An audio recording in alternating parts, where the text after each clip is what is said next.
Viewers, ahead of Lok Sabha elections in Goa, the Congress South Goa candidate has sparked a fresh controversy. And it's that very controversy that the Prime Minister just raised. The video of that comment went viral where Congress candidate Captain Viracio Fernandes is heard saying that the constitution was forced upon Goa and Goans. Yes, you heard that right. These were the words of the Congress candidate, but that's not it. He also goes on to say that he made this statement during an interaction with Rahul Gandhi, who was the Congress president back then. He also says that Goa was liberated in 1961, a constitution that was made and implemented in 1950 was forced upon the coastal state. He then went on to say that Rahul Gandhi even admitted that he had a point. First up, listen into that video that has sparked the controversy, and then we'll get you the political face-off.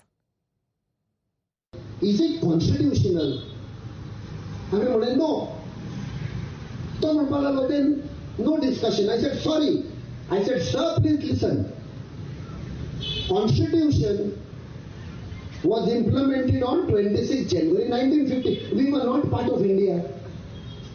आणि जेन्ना 1961 आम्ही liberate झाले ते constitution पळय तुम्ही पास केले जाका आमकां तुम्ही इन्क्लूड करूंक ना ते हाडून आमचे तकलेर मारले. And now तुम्ही आमकां सांगता that it is unconstitutional. तुझ्या म्हणे grandfather who the first prime minister Azad मैदानार speech Delhi that the people of Goa will decide their destiny.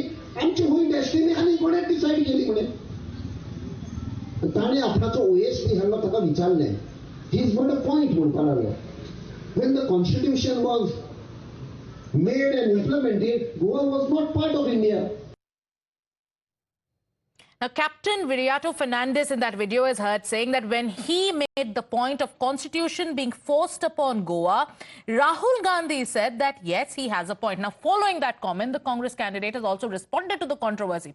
In his defense, he goes on to say that there is an attempt to twist the words from his speech in a bid to get political mileage and spread venom. He also goes on to say that he is ready for an open debate on whatever he spoke, along with a debate on issues like unemployment, inflation and price rise. However, it seems like the damage is already done. The BJP has cornered the Congress over the comments, calling it a reflection of the Tukde mindset. They also say that these comments are nothing but an insult to the Constitution. These comments are an insult to India's freedom fighters. Late liberation मिला इन्हीं के कारण. मुझे लगता है कि आज 60 साल के बाद इस तरह का कैप्टन विराटो ने स्टेटमेंट करके फिर एक बार अपने फ्रीडम फाइटर्स का अपमान किया है, संविधान का अपमान किया है. इसलिए मुझे लगता है कि उन्होंने गोवा के लोगों की माफ़ी मांगनी चाहिए, फ्रीडम फाइटर्स की माफ़ी मांगनी चाहिए. कांग्रेस के लिए इस तरह से ये कॉन्स्टिट्यूशन का अपमान है. And a huge controversy has broken out, especially after Prime Minister raised that comment of Congress's leader in Goa, that comment about constitution being forced upon Goans. We have Congress leader Rashid Alvi joining us on the phone line. Mr. Alvi, if you can hear me, Prime Minister Narendra Modi is now accusing your party of being anti-constitution and insulting Dr. Ambedkar's constitution, especially after that video of a leader from your party in Goa went viral where he said that the constitution was imposed on Goans. Your first response? Respect for the constitution. Constitution was passed by the Constituent Assembly.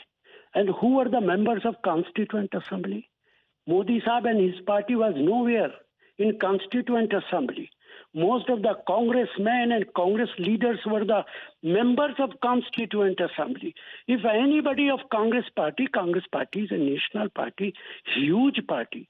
If anybody says anything, it doesn't mean that Congress party agrees with it. Congress party doesn't agree at all. So you do not agree with the comments made by Captain Fernandes? Not at all. Not at all. Constitution is not imposed. Constitution is respectable. We have great respect for our Constitution, and I am sorry to say that if anybody says very ordinary Okay, person. of okay, Mr. Congress Alvi, please party. stay with us. For now, leaders of the Congress are trying to distance themselves from these comments. BJP Shehzad Poonawala is joining us on the phone line. Shehzad, at this point of time, especially after Prime Minister raised this controversy in his election rally and in fact accused the Congress of being anti-constitution, some Congress leaders are trying to distance themselves. But what's your first response at this point of time when the Congress is trying to distance itself? Congress नाम के लिए तो भारत जोड़ो बोलती है, पर कांग्रेस में भारत तोड़ो की भावना कितनी प्रबल है कि कांग्रेस का गोवा का प्रत्याशी कहता है कि संविधान हम पर इम्पोज किया गया। ये बाबा साहेब भीमराव अंबेडकर जी का, ये संविधान का अपमान है, स्वतंत्रता सेनानियों का अपमान है। ये चाहते हैं देश भर में 370 लागू हो जाए, कश्मीर से 370 हटाया गया तो ये पूरे देश में लगाना चाहते हैं। और सवाल सिर्फ इतना है कि कांग्रेस ने पहले तो गोवा के लिबरेशन में विलंब किया और अब ये लोग चाहते हैं कि हर प्रदेश को एक प्रकार से 370 वाली व्यवस्था में लाया जाए। दूसरी बात, ये संविधान इम्पोज्ड है। राहुल गांधी इस पर प्रतिक्रिया देंगे? ये संविधान बचाओ की बात करते हैं और जब उन्हीं के प्रत्याशी ये कहते हैं, उनके दूसरे प्रत्याशी कहते हैं साउथ को आजाद हो जाना चाहिए, इनके साथी कहते हैं कि इंडिया देश ही नहीं है, तो ये देश को विभाजन करने की, टुकड़े टुकड़े करने की जो सोच है, ये भारत तोड़ो यात्रा इनकी जो चल रही है उसमें एक प्रकार से फिर से परिचय दे रहा है इसका। पर Shahzad, there are leaders of the Congress party जो आज ये भी कह रहे हैं कि कांग्रेस में तो बहुत सारे नेता हैं, कोई भी कुछ भी कह देता है तो it doesn't reflect the Congress's mindset, we do not agree with what an individual leader says. ये इंडिविजुअल की बात नहीं है, ये इनके कांग्रेस के प्रत्याशी है गोवा से। अच्छा, इंडिविजुअल की बात होती, राहुल गांधी ने कहा India is not a country. अगर इंडिविजुअल की बात होती, दिग्विजय सिंह ने बोला कच्चा तीबू दे दिया, कोई रहता नहीं है। और स्वयं नेहरू जी ने कहा था अक्साई चीन पे क्योंकि घास नहीं उगती तो दे दिया, पीओके उन्होंने दिया, कोको आइलैंड उन्होंने दिया।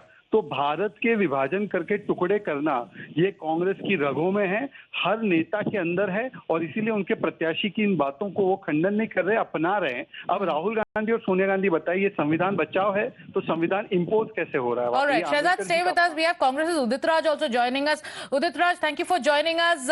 Prime Minister Narendra Modi is accusing the Congress party of insulting freedom fighters and being against Baba Saheb's constitution because a leader in Goa went on to say that the constitution was imposed on Goa. Your first response? See, what happened that when the constitution was made, the first time RSS burned the effigy of Dr. Ambedkar Constitution on 12th of December 1949. And after that, they had never respected tricolor flag. And All right. The member of parliament. All right. Mr. Udit Raj, thank you for joining us and thank you for sharing your views with us. But we'll also make our viewers here listen to the reactions that are now coming in to this controversy, especially with the BJP now accusing the Congress of reflecting its tukde mindset. Listen in. Congress दल के लोकसभा के प्रत्याशी जो दक्षिण गोवा से हैं, वे खुलकर कह रहे हैं कि गोवन पर भारत का जो संविधान है वो थोपा गया है। और इस बात को जब उन्होंने उनके नेता राहुल गांधी से कहा तो राहुल गांधी भी उस बात को स्वीकार करते हुए कहते हैं कि आपकी बात में दम है। जिस संविधान का पूरे विश्व ने गौरव किया, डॉक्टर परम पूज्य बाबा साहब अंबेडकर जी ने बड़ी मेहनत से जिस संविधान को इस मां भारती को सौंपा, वह संविधान जबरन थोपा गया। और उस बात को यदि राहुल गांधी जी प्रत्यक्ष अप्रत्यक्ष रूप से स्वीकार करते हैं तो क्या अर्थ होता है इसका? कांग्रेस पार्टी का कोई मिशन विशन नहीं है, केवल इनका politics of division, divide and rule, Bharat के टुकड़े टुकड़े करना और भारत जोड़ो नहीं भारत तोड़ो करना है। इसका एक और प्रमाण तब सामने आया है जब कांग्रेस के साउथ गोवा के प्रत्याशी कहते हैं कि उन्होंने राहुल गांधी से बताया कि नेहरू जी ने वादा किया था कि गोवा को अलग भविष्य तय करने का मौका दिया जाएगा और हम पर तो संविधान थोप दिया गया। सोचिए, ये संविधान का अपमान, ये बाबा साहेब भीमराव अंबेडकर जी का अपमान, ये स्वतंत्रता सेनानियों का अपमान, और क्या संविधान थोपा गया है? So the Samvidhan thopa gaya comment or the constitution being imposed on us comment is only escalating. Now there are leaders of the INDIA bloc who are claiming that these comments are being distorted as the BJP is fearing a loss in Goa. Goa में चुनाव है। गोवा में हमने देखा है कि किस तरीके से भारतीय जनता पार्टी लगातार झूठ बोल के, तोड़ मरोड़ करके, आपसी मनमुटाव, नफरत पैदा करके चुनाव जीतती आई है। उनके नेताओं के ऊपर, स्वयं मुख्यमंत्री के ऊपर तरह तरह के भ्रष्टाचार के आरोप लगे हैं। इसलिए अब ये बात गोवा की जनता के सामने है। उनको तय करना है कि जो राहुल जी ने कहा है वो किस कॉन्टेक्स्ट में कहा है और जो भारतीय जनता पार्टी कह रही है वो किस क्रेडिबिलिटी से कह रही है। Now, once again, listen to what Prime Minister Narendra Modi said, especially the way he targeted the Congress party over the Samvidhan Thopa Gaya comment. Listen in. पहले कर्नाटका से कांग्रेस के सांसद ने कहा कि दक्षिण भारत को अलग देश घोषित कर देंगे।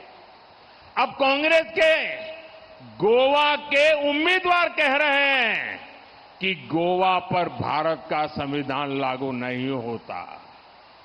वो साफ साफ कह रहे हैं कि गोवा पर देश का संविधान थोपा गया और उन्होंने ये बातें कांग्रेस के साहबजादे को बताई है। ये बाबा साहब आंबेडकर का अपमान है कि नहीं है? ये बाबा साहब आंबेडकर का अपमान है कि नहीं है? ये भारत के संविधान का अपमान है कि नहीं है? ये भारत के संविधान के साथ छेड़छाड़ है कि नहीं है? कांग्रेस का उम्मीदवार कह रहा है कि गोवा में संविधान नहीं चलेगा।